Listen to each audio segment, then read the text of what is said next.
ये मंत्री साहब छिपे छिए लिया आधा रास्ता बस घूम के चल गए यहाँ के बोली सुन के बुझलिए कैले जाए छियो अकेला डर लगे है बड़ी दूर के चौड़ी बुझलिए तै द्वारे चौड़िया पे कटल होया लिया जाए छिते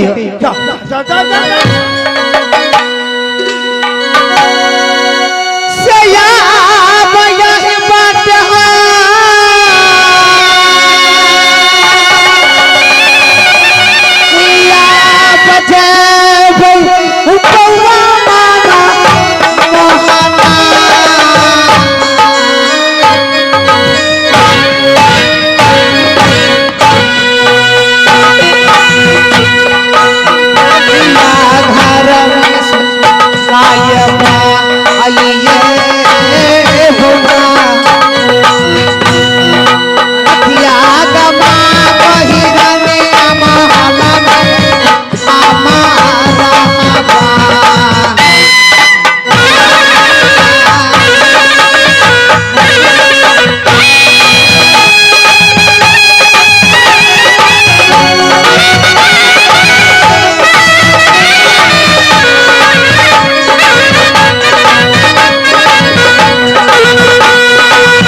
गोरखपुर में पड़ता है।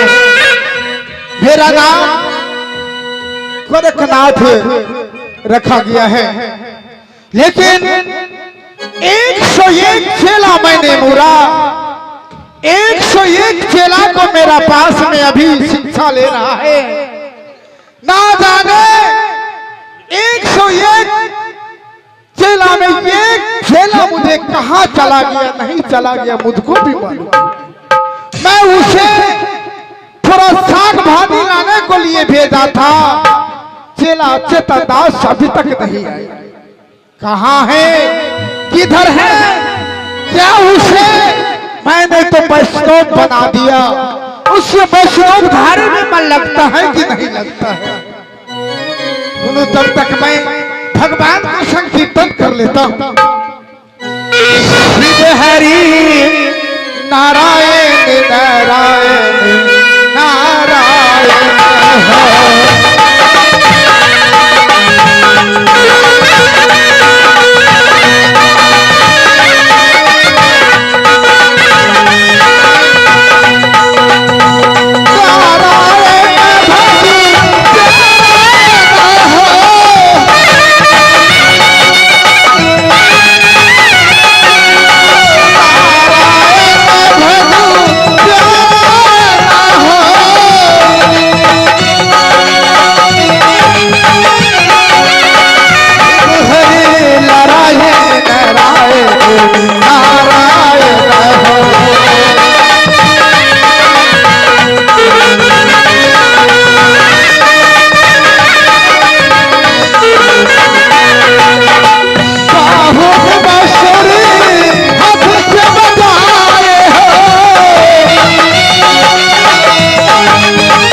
भगवान को नाम ले चुका, लेकिन मैं चेला चेतन दास को सब्जी मंडी में भेजा था कुछ साग भाजी लाने के लिए।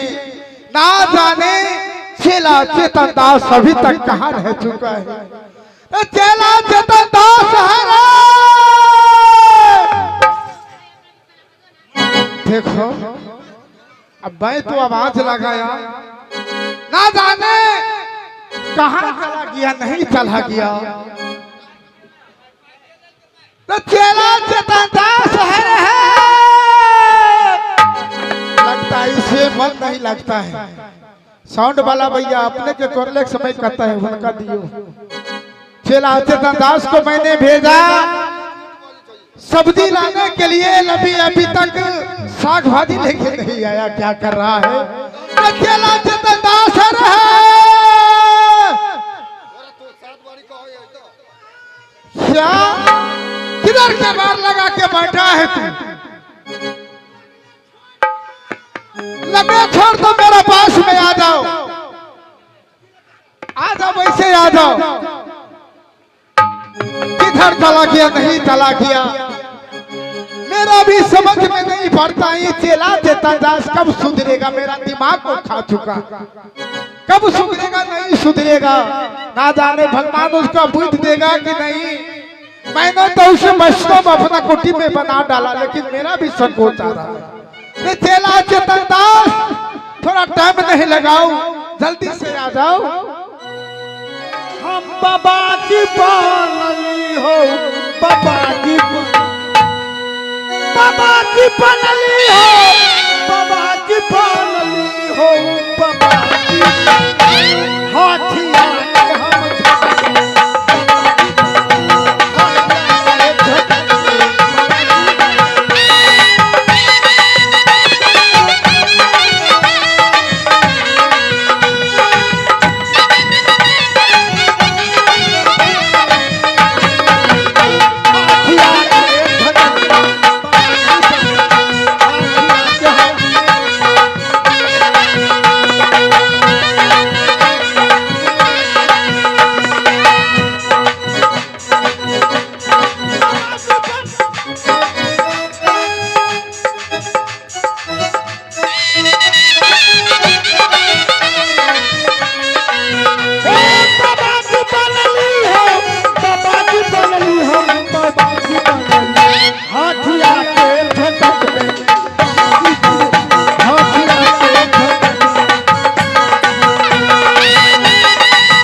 चुपिया से कान को लाल कर दूंगा।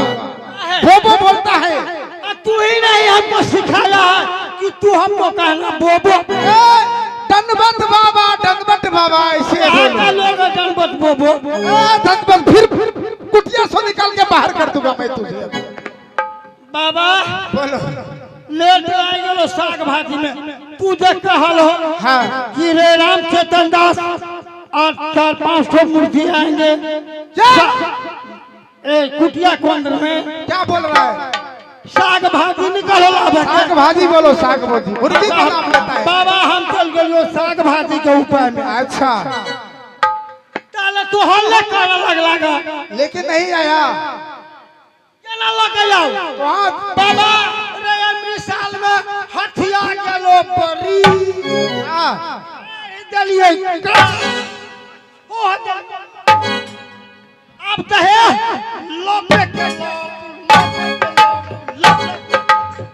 के लोप सोचे गिरे के शुरुआत करके पछिया बह गई लेकिन खाली छुटकी है। क्या रे छोटकी तो क्या लेके आया है? थोड़ा नाम तो पहले बता। आवाज रहे चलो छोटकी के हम कथी करिए? मिर्ची लेके आया है, छोटा छोटा मिर्ची बस, और सब्जी नहीं मिला तुझे?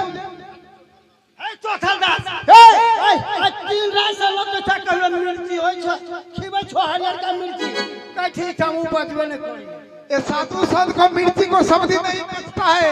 चेला चेतन दास रे अच्छा से बोलो बाबा, ये भात साग भाजी। बाबा साग भाजी के नाम नामे नाम है लामे लामे। हाँ। अच्छा वो सजमे जो होता है वो ना है उस सच में खाबा आजकल तो कुचुर कुचुर लगे छे ठौना धा ले तो। क्या वो सजमें खाने से ठौना घटता?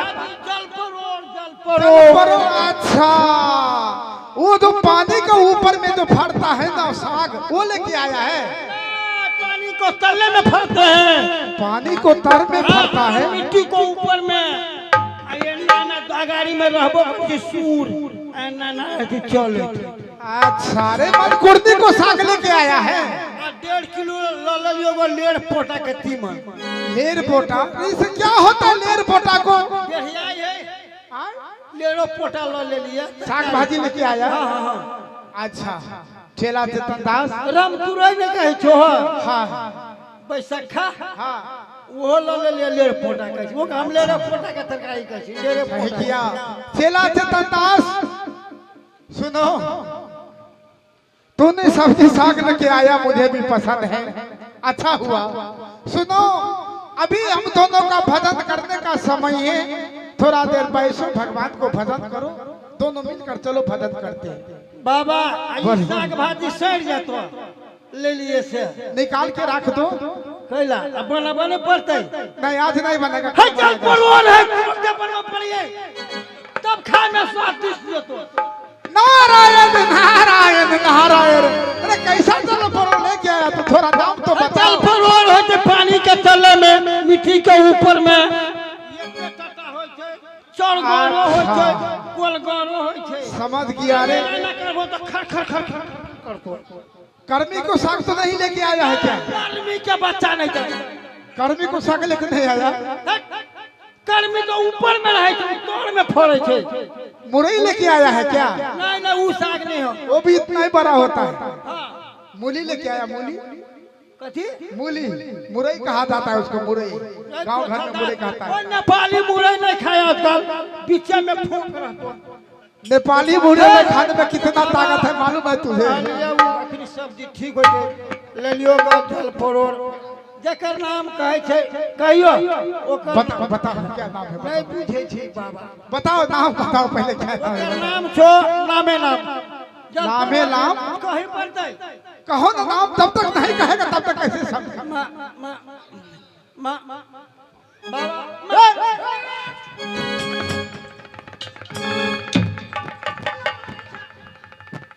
क्या बताया तूने अभी? मोजराल होय चाके सही से नाम बता दे तो चुपिया से काट। मछली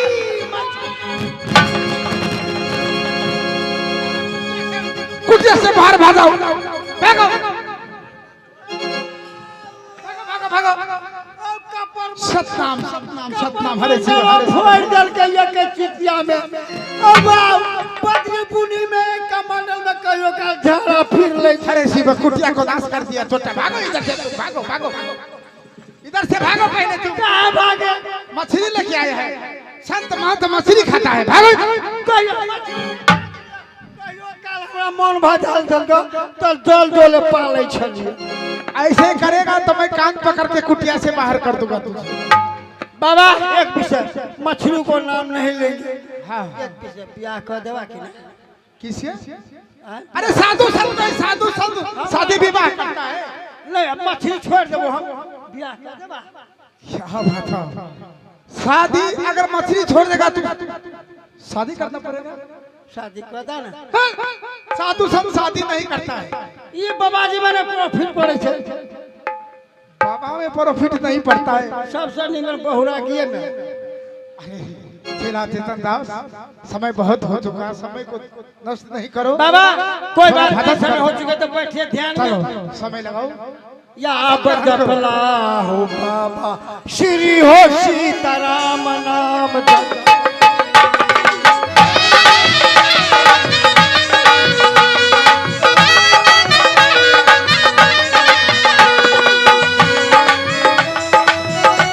सीताराम नाम, श्री हो सीताराम नाम, श्री हो सीताराम नाम जपला ये बाबा, श्री हो सीताराम नाम जपला हो बाबा।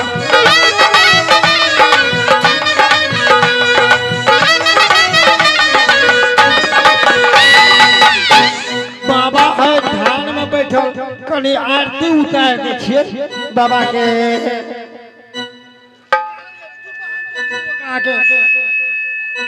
अगरबत्ती बालो रे बच्चा, बालो जल्दी करो, बाबा को आरती उतार देते हैं,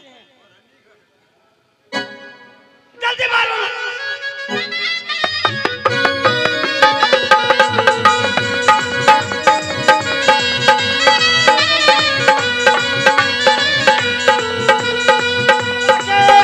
बाबा का आरती उतार देते बारी अली है हमको रहना।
घंटियों डोला दिलिए, शंखो फूक दिलिए। यला बम बम बम गणेश नंद पापा रे ससुराल का सनेश बम आल